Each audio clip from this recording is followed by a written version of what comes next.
오늘은 창조절 첫째 주일입니다. 주일 예배를 시작하겠습니다. 다 같이 찬송가 67장 영광의 왕께 다 경배하며 1, 2, 3절을 찬송하시겠습니다.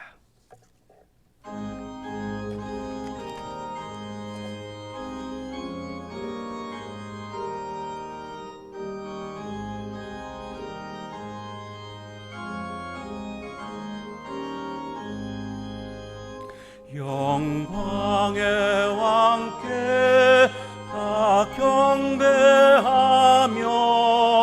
그 크신 사랑을 찬송하라. 예부터 영원히 참방패시니 그 영광의 주를 다 찬송하라. 능력과 은혜 다 찬송하라. 그 옷은 햇빛 그 집은 궁창 근후의 소리로 준호하시고 폭풍의 날개로 달려가신다.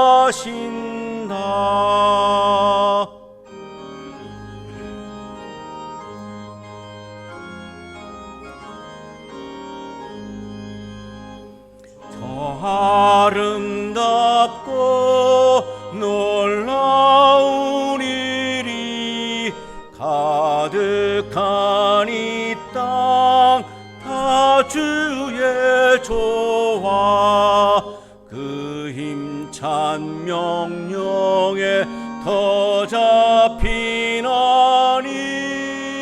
저 푸른 바다는 옷자락이라.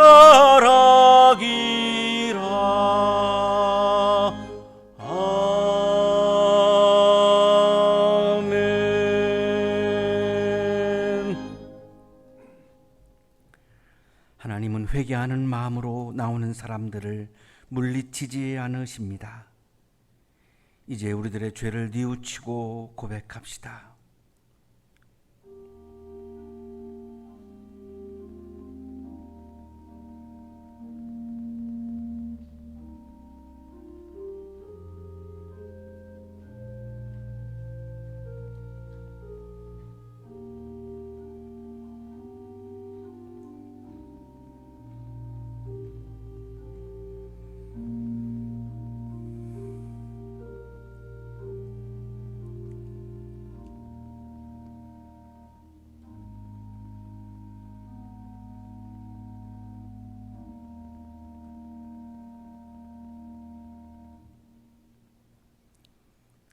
우리가 우리 죄를 자백하면 하나님은 신실하시고 의로우신 분이셔서 우리 죄를 용서하시고 모든 불의에서 우리를 깨끗하게 해 주실 것입니다.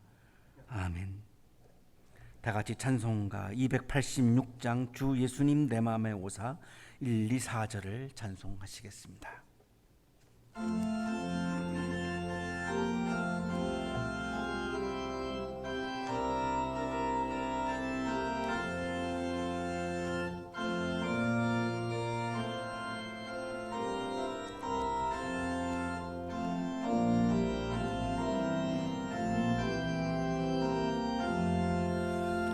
주 예수님 내 맘에 오사 날 붙들어 주시고 내 마음에 새 힘을 주사 늘 기쁘게 하소서. 사랑의 주 사랑의 주 내 마음속에 찾아오사 내 모든 죄 사하시고 내 상한 맘 고치소서. 주 예수님 내 맘에 오사 내 소원 다시고 내 무거운 짐 맡아주사 참 평안을 주소서.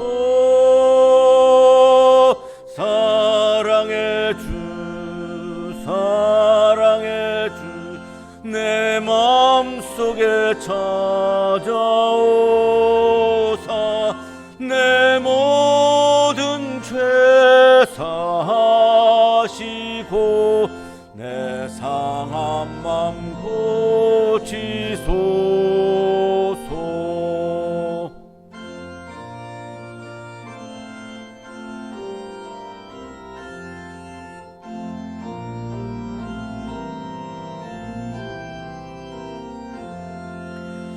주 예수님 내 맘에 오사 내 길 인도하시고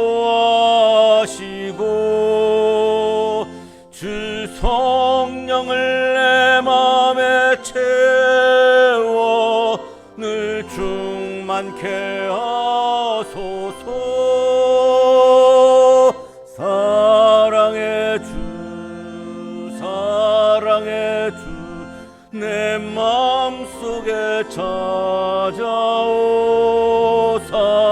내 모든 죄 사하시고 내 상한 맘 고치소서.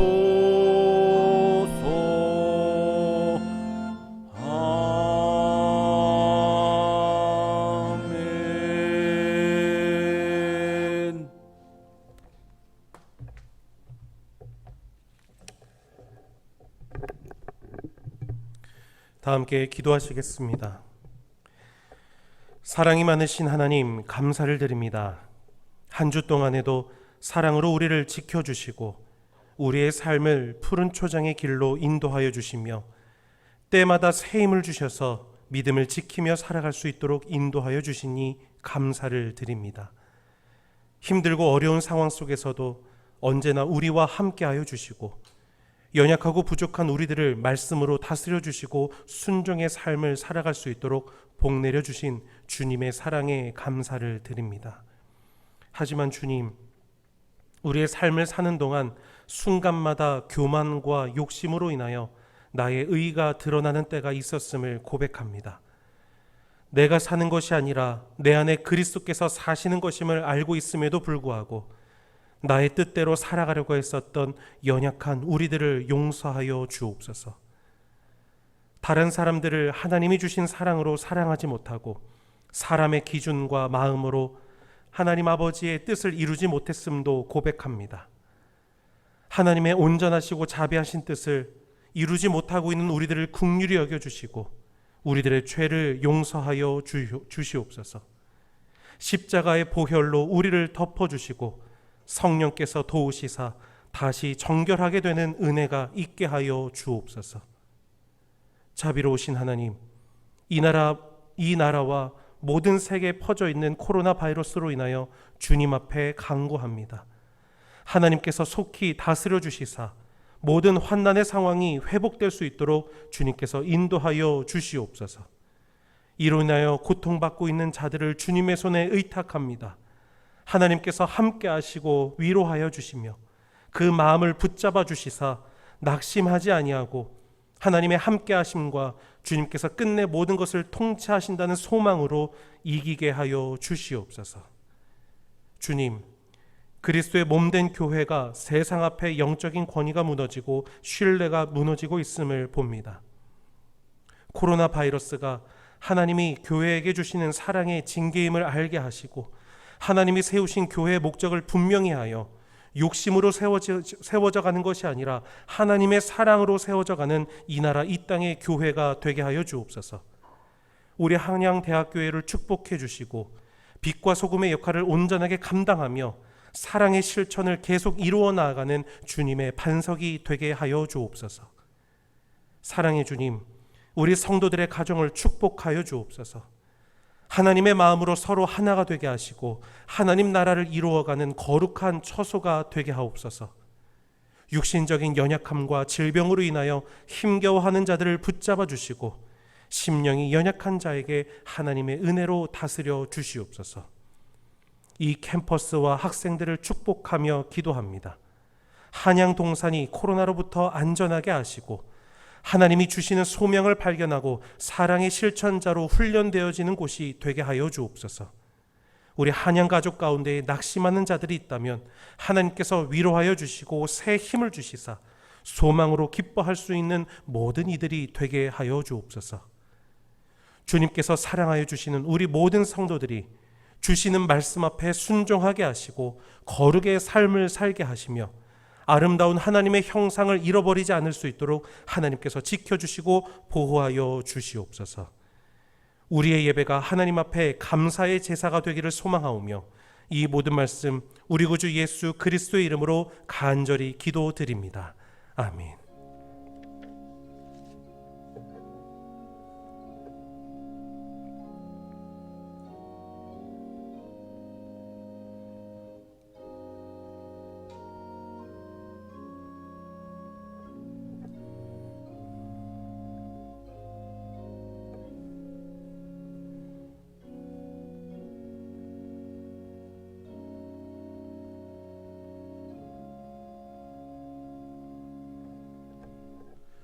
이 시간 우리에게 주시는 하나님의 말씀 로마서 13장 8절에서 14절까지의 말씀입니다. 서로 사랑하는 것 외에는 아무에게도 빚을 지지 마십시오. 남을 사랑하는 사람은 율법을 다 이룬 것입니다.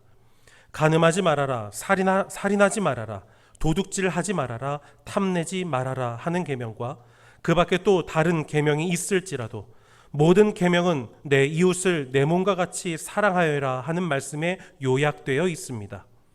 사랑은 이웃에게 해를 입히지 않습니다. 그러므로 사랑은 율법의 완성입니다. 여러분은 지금이 어느 때인지 압니다. 잠에서 깨어나야 할 때가 벌써 되었습니다. 지금은 우리의 구원이 우리가 처음 믿을 때보다 더 가까워졌습니다. 밤이 깊고 낮이 가까이 왔습니다. 그러므로 우리는 어둠의 행실을 벗어버리고 빛의 갑옷을 입읍시다. 낮에 행동하듯이 단정하게 행합시다. 호사한 연애와 술 취함, 음행과 방탕, 싸움과 시기에 빠지지 맙시다. 주 예수 그리스도로 옷을 입으십시오. 정욕을 채우려고 육신의 일을 꾀하지 마십시오.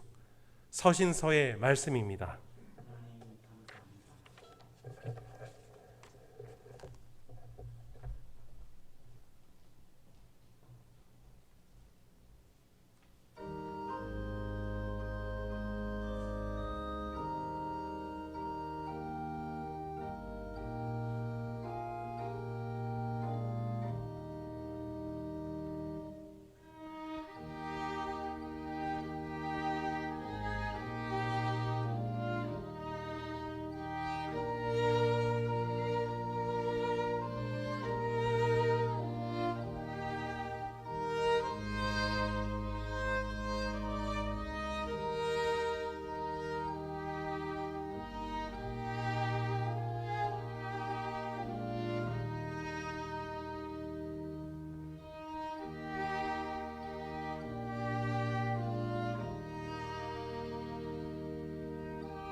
그리스 신화에 등장하는 나르키소스는 사람의 얼을 빼놓을 만큼 아주 잘생겼습니다. 16살이 되었을 때 수많은 선남 선녀들이 보기만 하면 사랑을 느꼈습니다.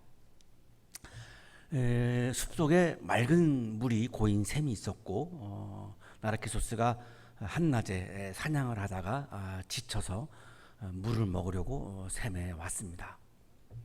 샘물을 마시려고 이렇게 엎드렸는데 이 샘물에 비친 자신의 모습을 보다가 넋을 잃고 맙니다. 너무나 아름다웠기 때문이죠.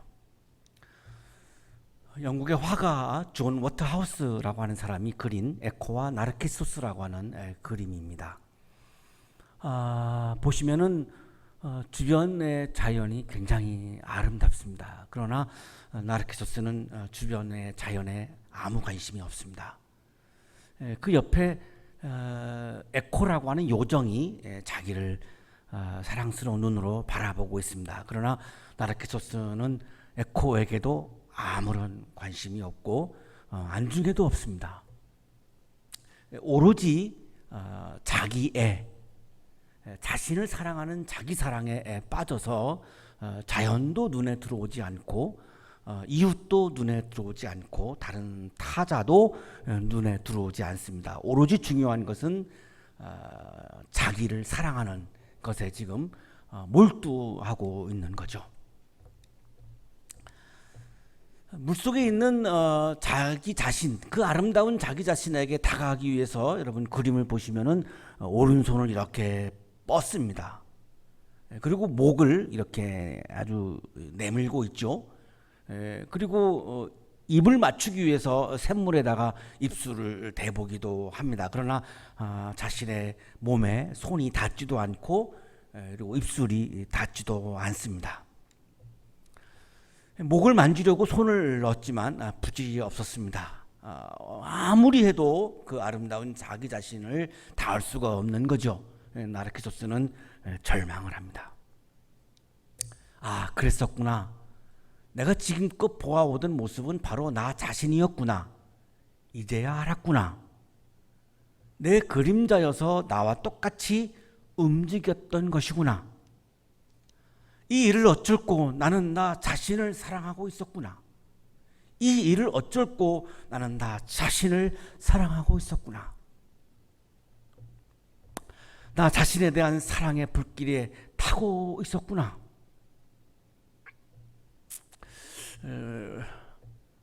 이 대목을 읽으면서 한국교회가 자꾸만 스쳐 지나가는데요. 이 일을 어쩔고 나는 나 자신을 사랑하고 있었구나. 우리 한국의 그리스도인들, 한국교회는 이 일을 어쩔고 나는 나 자신을 사랑하고 있었구나. 이런 한탄이 지금 나오고 있지 않는가 그런 생각이 많이 들었습니다. 한탄을 하면서 나르키소스는 샘물에 비친 얼굴을 다시 한번 눈여겨 바라보고요. 사랑을 이룰 수가 없지요. 그래서 눈물이 샘물에 떨어지고 물 위에 파문을 일면서 물에 비쳤던 자기의 모습이 사라지죠. 그 아름다운 모습이 사라져가는 것을 보면서 나르키소스가 외칩니다. 어디로 도망쳐? 이 무정한 거사. 너를 사랑하는 나를 버리지 마. 내 몸에 손을 대는 게 싫다면 손대지 않으마. 어디로 도망쳐 이 무정한 거사. 너를 사랑하는 나를 버리지 마. 나를 버리지 마. 이 대목에서도 저는 한국교회의 외침이 들려왔는데요. 세상에서 살고 있는 우리 이웃들을 향해서 한국교회가 외치고 있는 것 같아요. 우리를 버리지 마. 그러니 이렇게 바라볼 수 있게만 해주어. 바라보면서 내 슬픈 사랑을 이별하게 해주어. 슬픔을 이기지 못하고 나르키소스는 웃옷을 찢고 가슴을 치기 시작합니다. 아주 하얀 베레스 같은 가슴을 쳤고 주먹에 맞은 부분이 장밋빛으로 물들기 시작을 하고 그 아름다운 살갗도 빛을 잃어가고 젊음의 혈기도 그의 몸에서 빠져나가기 시작을 했습니다. 자기의 눈으로 정신없이 바라보던 자신의 그 아름다움도 그의 몸을 떠나버렸습니다. 나르키소스는 이제 푸른 풀을 베고 누웠습니다. 프랑스의 화가 니콜라 푸생이 그린 에코와 나르키소스라고 하는 그림인데요. 이 그림을 보시면 이미 에너지를 소진한 것을 우리가 느낄 수 있고요. 손은 막 뻗쳤던 샘물을 향해서 뻗쳤던, 자기 자신을 향해서 뻗쳤던 그 손은 더 이상 샘물을 향한 힘이 없는 손이 되어버렸죠. 다리는 풀려 있습니다. 눈도 초점을 잃었고요. 이 장면에서도 저는 자꾸만 한국교회의 모습이 자꾸만 떠오르기 시작했습니다. 에너지를 소진하고 손은 더 이상 하나님과 이웃을 향할 힘이 없고, 다리는 풀려서 어려운 사람들을 찾아갈 힘을 잃어버리고, 눈도 초점을 잃어서 약한 사람들을 긍휼의 눈으로 더 이상 바라볼 수 없고, 죽음이 찾아와서 아름답던 그의 눈을 감기었습니다. 그렇게 나르키소스는 생명을 마감하고 말았습니다. 비극의 주인공인데요. 자기 자신을 사랑하는 것은 문제가 아니죠. 자기 자신을 사랑하는 건 굉장히 건강한 거고요. 자기 자신을 사랑하는 것은 굉장히 필요한 건데, 나르키소스의 문제는 자기 자신을 사랑하는 것이 문제가 아니죠. 내가 내 자신을 사랑한다면 타자에게도 자신이 있기 때문에 자신을 향한 사랑은 너를 향한 사랑으로 연결시켜야 했습니다. 자기 자신의 사랑에 빠져서 나르키소스는 너를 사랑하지 못했습니다. 자기 애에 빠져서 자신만을 사랑했고, 타자를 사랑하는 것으로 연결시키지 못했던 거죠.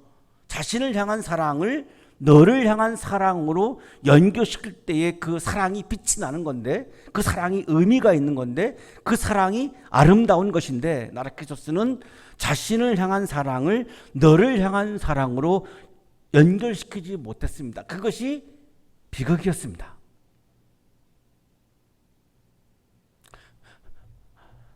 한국 교회와 한국의 그리스도인들이 교회를 사랑하는 것이 무엇이 문제겠습니까? 교회를 사랑하는 것은 아름다운 것입니다. 사랑해야죠.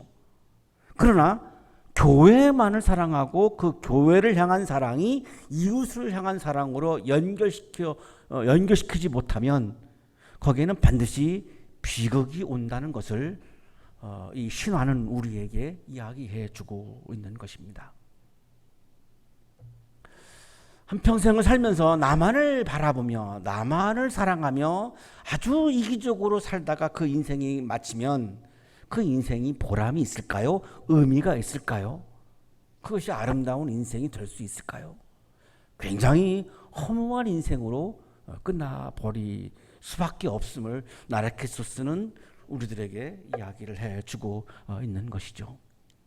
오늘의 성서일과는 남을 사랑하는 것, 이웃을 사랑하는 것, 타자를 사랑하는 것이 하나님의 법을 지키는 것이다, 이렇게 말씀하고 있어요. 오늘의 상황에서는 어떻게 보면 충격적인 말씀이기도 하죠. 우리는 예배당에 와서 대면 예배를 드리는 이유가 하나님의 율법을 지키기 위한 것이다 라고 그렇게 말씀을 하시는 것 같아요. 그런데 오늘의 성서 일과는 남을 사랑하는 것이 하나님의 법을 지키는 것이다, 이렇게 말씀하니까요.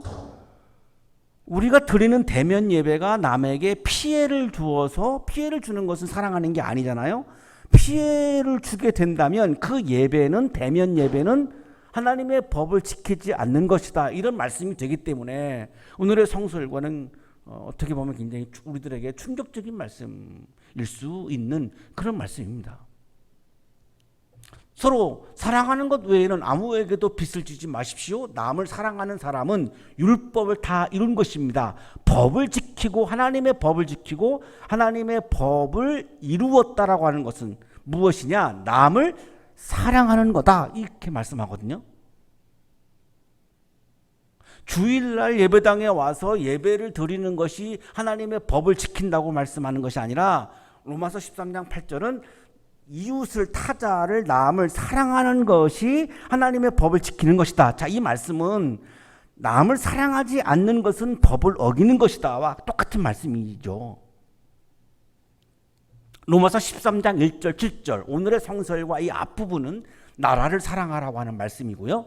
자, 오늘의 성서일과는 사람을 사랑하라고 하는 말씀입니다. 자, 그러면 문맥을 보면 이렇게 되죠. 진정한 나라 사랑은 사람을 사랑하는 거다. 사람을 사랑하지 않는 것은 나라 사랑이 아니다. 이렇게 말씀하는 거예요. 로마서 13장이요. 자, 그러면 진정한 교회 사랑은 뭐죠? 사람을 사랑하는 거죠. 진정한 하나님 사랑은 뭐죠? 사람을 사랑하는 거죠.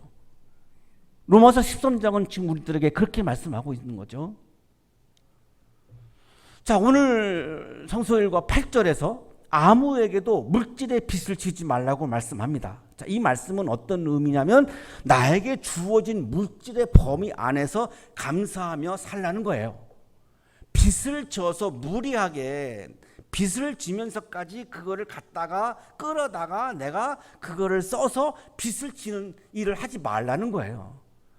물질의 빚을 지고 나면 그 사람을 만나기가 두려워지고 그 사람을 만나는 게 어려워져서 남을 사랑하는 마음을 갖기가 어려워집니다. 굉장히 인생이 위축될 수밖에 없고요. 그러니까 현재 나에게 주어진 물질에 그냥 감사하며 살고 물질의 빚을 지지 말라는 겁니다. 자, 그러나 빚을 져야 하는 것이 있다고 말씀하는데요. 그것은 사랑의 빚을 지라는 겁니다. 사랑의 빚을 지어야 사랑의 빚을 갚기 위해서 서로 사랑하면서 살 수 있기 때문이죠. 내가 누군가에게 사랑의 빚을 지면 빚이라고 하는 건 뭐죠? 반드시 갚아야 될 의무가 있는 게 빚이죠. 그러면 사랑의 빚을 지었으면 내가 사랑을 해서 빚을 갚아야 하거든요. 사랑하지 않을 수가 없어요. 그러니까 남을 사랑하는 게 어렵죠. 우리 인간이 참 이기적인 이 존재이기 때문에 남을 사랑하는 게 어려운데 그래서 로마서 13장은 사랑의 빚을 지라는 거예요. 그래야 남을 사랑할 수 있다는 거예요. 자, 우리는 하나님께 사랑의 빚을 지었죠. 지금도 사랑의 빚을 지고 있죠.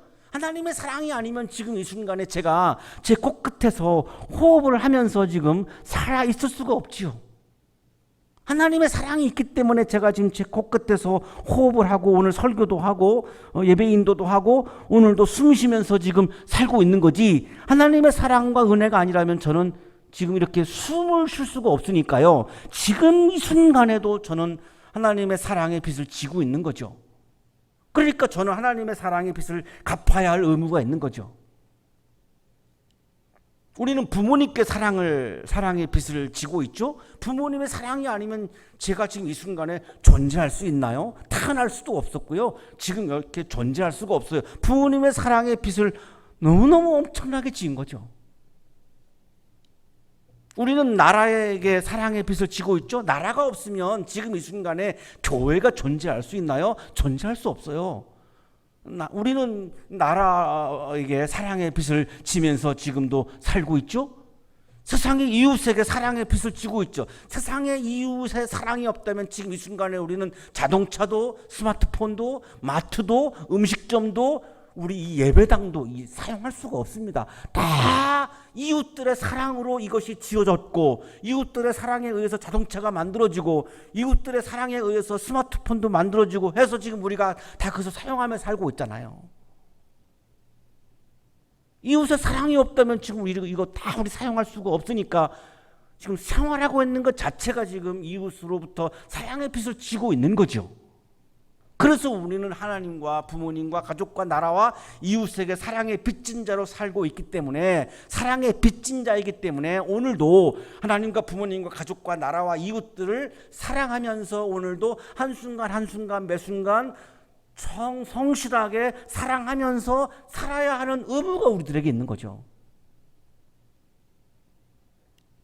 로마서 13장 8절은 남을 사랑하는 사람이 하나님의 법을, 하나님의 율법을 지킨 사람이라고 말씀을 하죠. 남을 사랑하는 사람은 율법을 다 이룬 것입니다.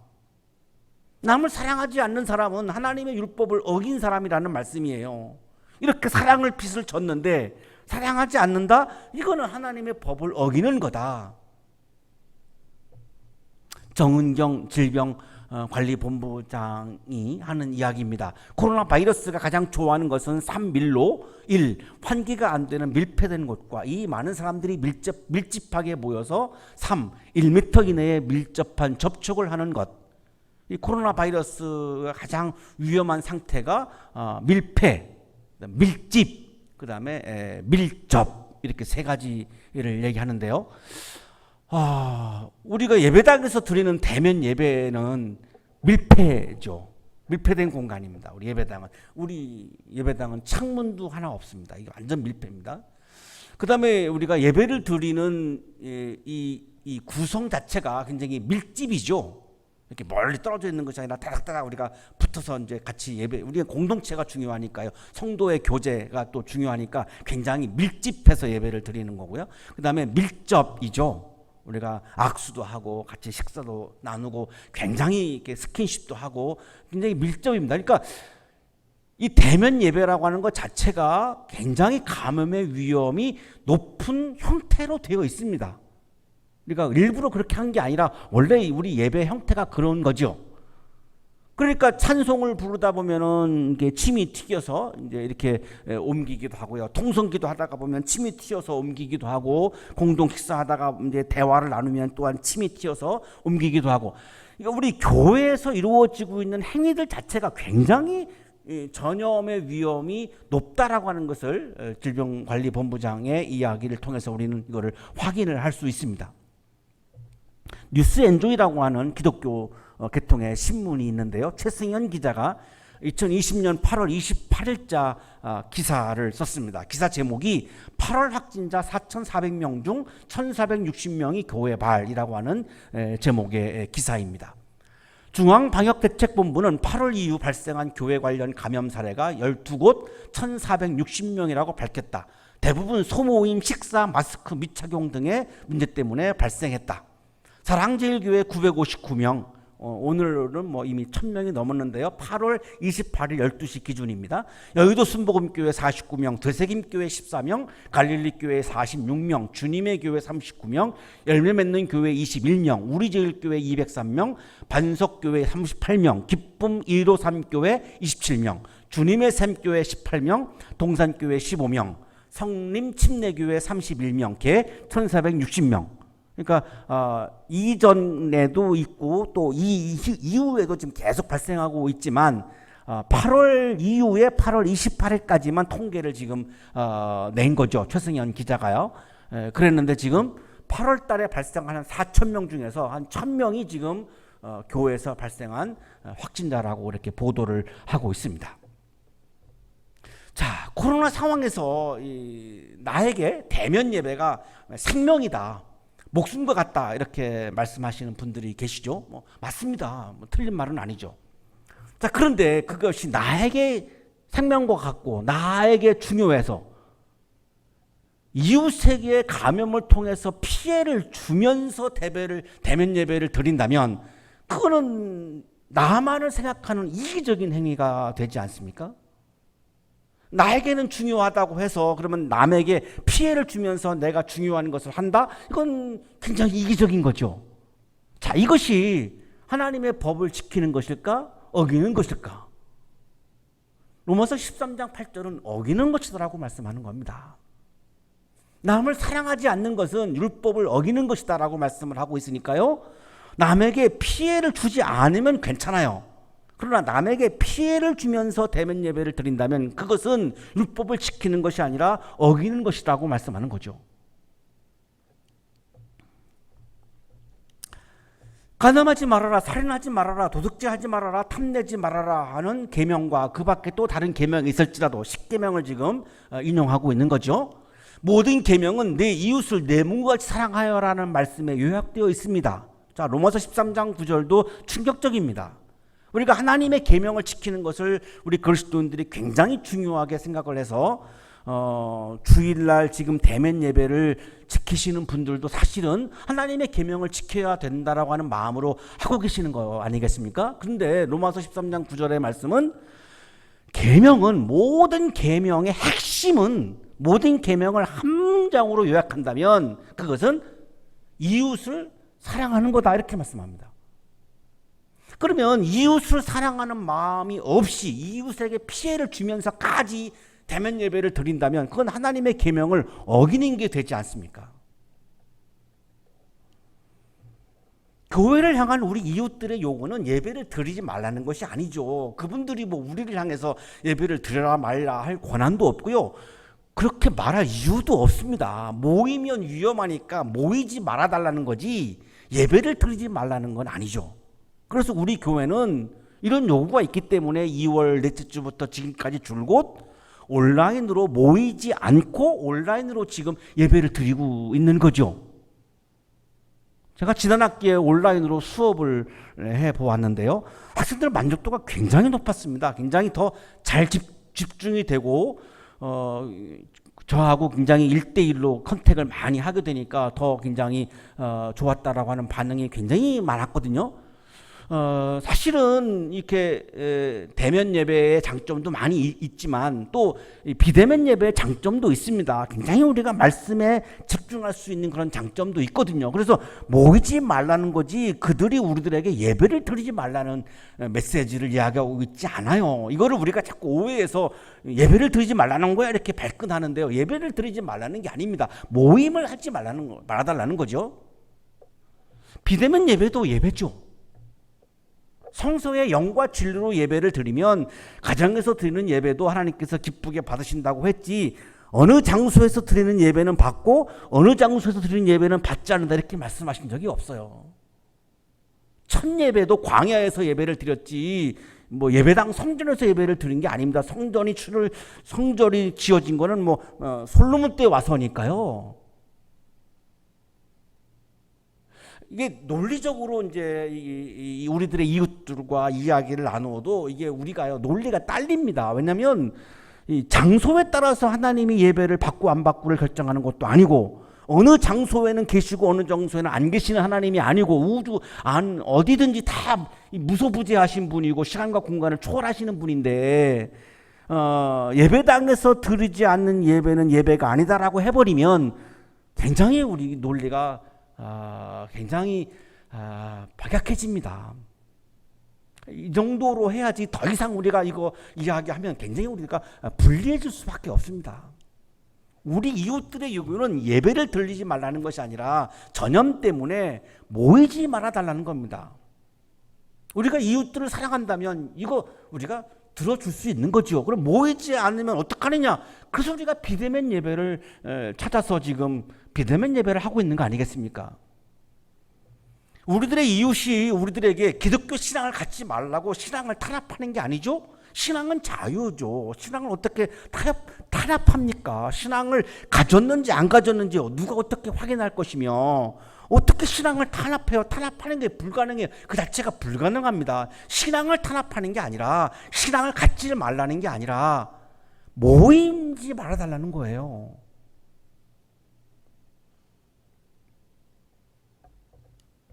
예수님께서도 비대면 예배를 드렸습니다. 예수님께서 많은 사람들의 이제 병을 고치셨죠. 마가복음 1장 29절 34절에 기록되어 있는데요. 예수님이 많은 사람들을 고치니까요. 얼마나 많은 사람들이 예수님께 몰려오겠습니까? 나도 병을 고치려고. 그리고 병 고치는 모습이 얼마나 보고 싶겠어요. 그러니까 엄청난 인파가 막 몰려와요. 그러니까 예수님께서 외딴 곳으로 가십니다. 홀로 외딴 곳으로 가셔요. 아주 이른 새벽에 예수께서 일어나서 외딴 곳으로 나가셔서 거기에서 기도하고 계셨다. 마가복음 1장 35절인데요. 사람들이 많이 몰려오니까 예수님은 홀로 외딴 곳으로 가셔서 거기서 기도하셨죠. 비대면 예배를 드린 거예요. 그렇게 많은 사람들이 몰려온 곳에 자기가 계시면 자신을 중심으로 자신의 나라가 이루어지게 되고 그러면 하나님의 나라가 이루어지지 않으니까 이게 너무나 위험하기 때문에 얼른 그 현장을 떠나서 외딴 곳으로 홀로 가셔서 혼자서 비대면 예배를 드린 거예요. 예수님께서 사회적인 거리두기를 하시면서 외딴 곳에서 비대면 예배를 드렸어요. 남을 사랑하지 않는 것은 하나님의 계명을 어기는 것이다 라고 구절은 그렇게 말씀을 하고 있죠. 남을 사랑하는 마음 없이 나에게 생명이니까, 나에게 중요하니까 나는 이웃에게 감염을 퍼뜨리려 하니더라도 나는 생명과 같은 예배를, 나는 대면 예배를 드릴 거야. 이거는 하나님의 계명을 지키는 것이 아니라 하나님의 계명을 어기는 것이다 라고 지금 로마서 13장 9절은 말씀하고 있는 겁니다. 사랑은 이웃에게 해를 입히지 않습니다. 로마서 13장 10절인데요. 사랑은 이웃에게 해를 입히지 않습니다. 우리가 대면 예배를 통해서 감염을 더 확산시킨다면 그것은 사랑이 아닌 게 맞죠. 왜? 해를 끼치는 거니까요. 사랑이 아닌 건 뭐죠? 율법을 어긴 거다. 사랑이 아닌 건 뭐죠? 계명을 어긴 거다. 지금 이렇게 말씀하는 겁니다. 그러므로 사랑은 율법의 완성입니다. 하나님의 법을 지킨다라고 하는 말은 남을, 이웃을, 타자를 사랑하는 게 하나님의 율법을 지키고 하나님의 계명을 지키는 거다. 지금 이렇게 말씀 계속하고 있는 거죠. 사랑의 빚을 지닌 사람은 이웃에게 피해를 주지 않죠. 남을 사랑하는 사람은 피해를 주지 않습니다. 내가 사랑하는 사람에게 어떻게 피해를 줘요? 내가 희생하지. 옛날에 다 우리가 연애를 해보셨지 않습니까? 내가 사랑하는 애인에게 어떻게 피해를 줘요? 내가 그냥 그 피해를 내가 감수하지. 그럴 수 없잖아요. 피해를 준다라고 하는 것은 사랑이 아닌 거 맞잖아요. 어쨌든 우리가 대면 예배를 드리면 감염이 되든 안 되든 지금 우리들의 이웃들이 그것 때문에 불안해한다면 우리가 불안감을 주는 것만으로도 지금 우리가 피해를 주는 거죠. 피해를 주는 것은 사랑이 아니죠. 사랑이 아닌 거는 하나님의 법을 어기는 거예요. 하나님의 율법을 지키는 사람은 이웃에게 피해를 주지 않는 사람이고요. 하나님의 계명을 지키는 사람은 이웃에게 피해를 주지 않는 사람이에요.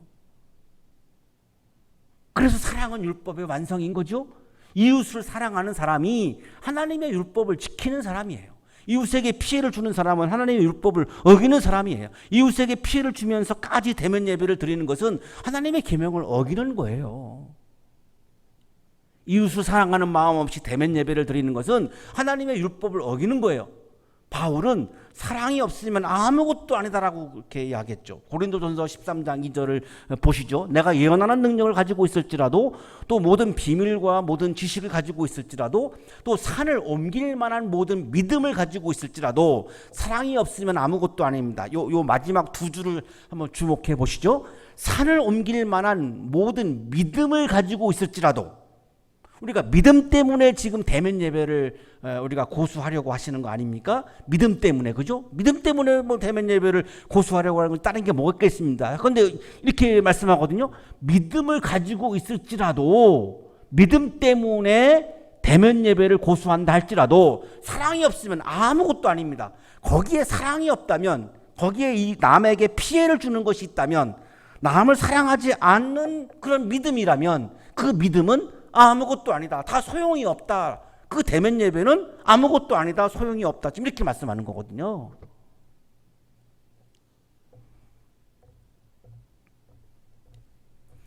여러분은 지금이 어느 때인지 압니다. 잠에서 깨어나야 할 때가 벌써 되었습니다. 나만을 생각하는 이기적인 잠에서 깨어나야 할 때입니다. 우리 한국 교회가 우리만을 생각하는, 남을 생각하지 못하는 나르키소스처럼 자기에 빠져서 나만을 생각하는 이런 이기적인 잠에서 지금 빨리 깨어나야 할 때입니다. 밤이 깊고 낮이 가까이 왔습니다. 그러므로 우리는 어둠의 행실을 벗어버리고 빛의 갑옷을 입읍시다. 그리스도인과, 한국의 그리스도인과 교회는 나만을 생각하는 어둠의 행실을 버리고 빛의 갑옷을 입고 내가 빛나는 것이 아니라, 교회가 빛나는 것이 아니라 세상을 빛나게 해야죠.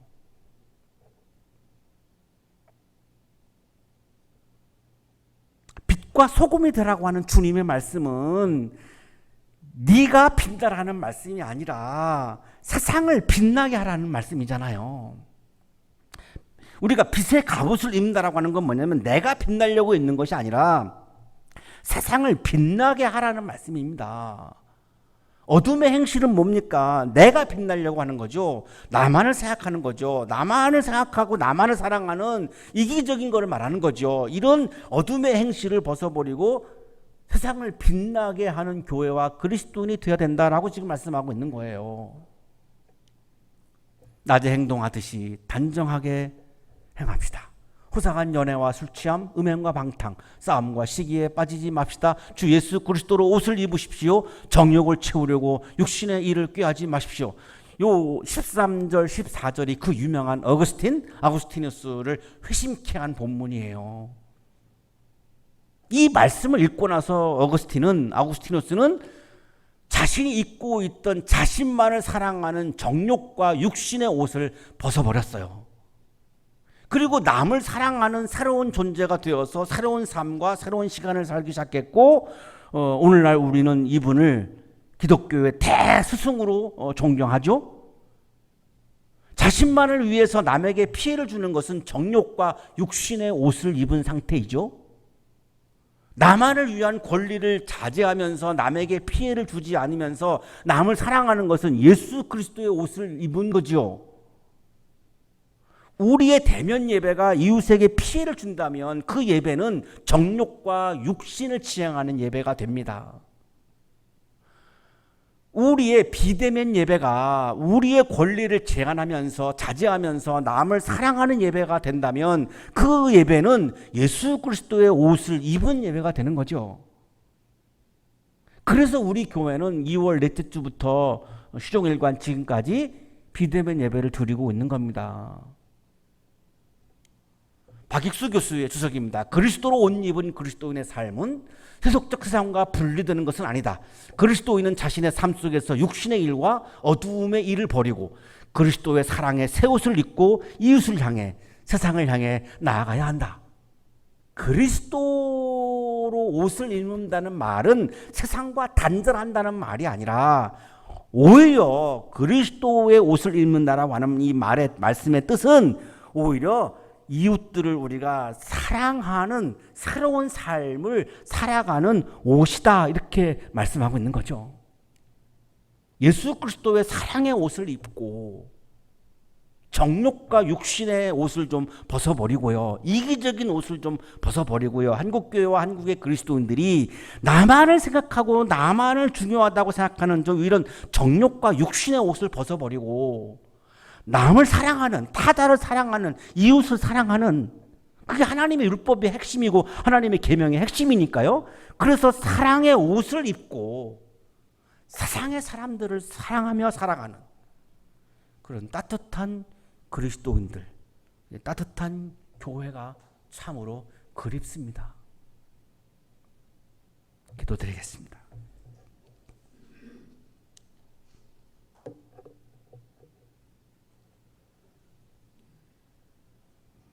나만을 사랑하며 하나님의 율법과 하나님의 계명을 어기며 살아온 삶을 고백합니다. 불쌍한 우리들을 용서하여 주시고 그리스도의 옷, 사랑의 옷, 새 옷을 입고 이웃과 타자와 세상의 이웃들을 다시 회심을 통하여 사랑하며 살아갈 수 있도록 사랑의 옷을 우리들에게 입혀 주시옵소서. 예수 그리스도의 이름으로 기도하옵나이다. 아멘.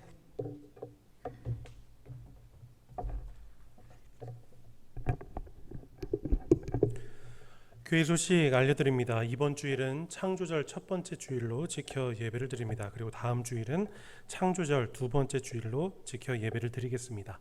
다음 주 성서일과는 마태복음 18장 21절에서 35절까지의 말씀 제목은 용서해 주지 않으면입니다. 우리 주중에 성서일과 말씀을 묵상하시기를 바랍니다. 우리 한양대학교에서 매일 시간을 정해두고 몸이 아프신 분들을 위해서 중보하며 기도하고 있습니다. 계속 기도에 힘쓰시는 여러분들 되시기를 바랍니다.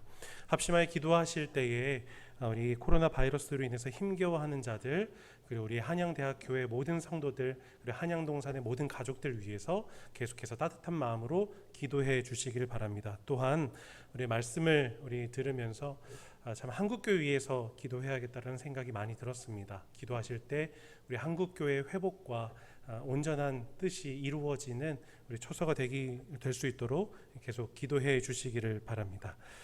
우리 한양대학교에서 계속 우리 가정에서 영상으로 예배를 드릴 수 있도록 우리 함께 하고 있습니다.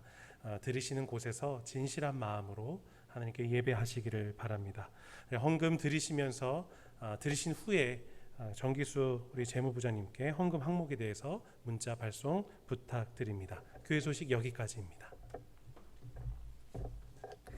주님 앞에 예물을 드리겠습니다.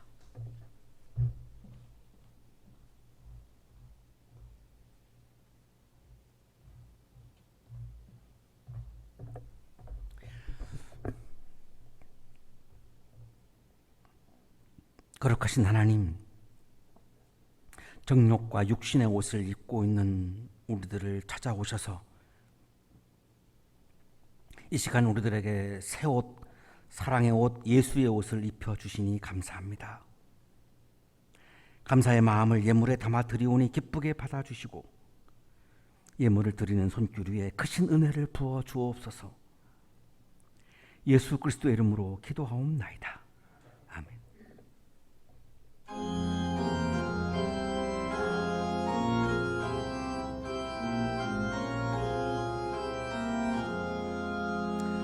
부르심 받들어 내 형제 섬기며 구주의 뜻을 따라서 내 정성 다하리.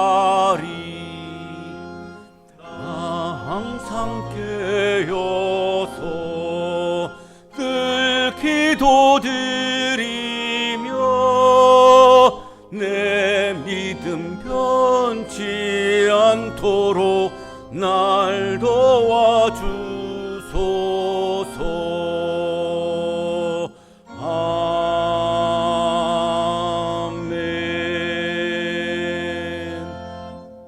이제는 우리에게 하나밖에 없는 생명까지도 아낌없이 사랑으로 나누어 주시는 예수 그리스도의 은혜와 오늘도 우리에게 말씀을 주시는 하나님의 사랑하심과 생명의 기운을 주시는 성령의 역사하심이 주님의 옷, 예수의 옷, 사랑의 옷을 새로 입고 세상의 이웃들을 사랑하기 위하여 세상을 향하여 힘차게 나아가는 우리 모든 한양 가족들의 삶 속에 지금부터 영원토록 함께 하시기를 간절히 축원하옵나이다.